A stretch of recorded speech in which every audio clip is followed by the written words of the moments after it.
We spent the better part of 2 years investigating this very issue.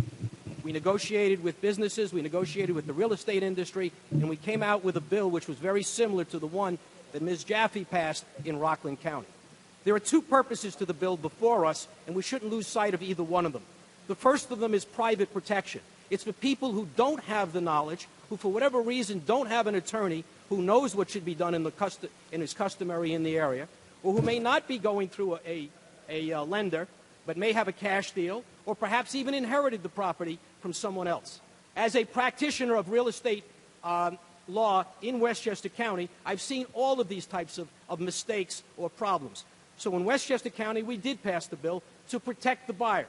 Knowledge is power. We wanted to give information to the buyers and also to protect residents of properties who were there as tenants and who may not have access to this information. Now, there's also a public purpose, and the public purpose is to provide a database with no cost to the government of what is going on in the aquifer. Right now, our Department of Health, our DEC, don't have a database. They don't know what's going on in the aquifer. But if we require reports, as this bill would, then they will eventually build up a database so they could see if there's an accumulation of problems in particular areas. One of the problems we've had in Westchester County is people have septic systems and well water on properties that are too small.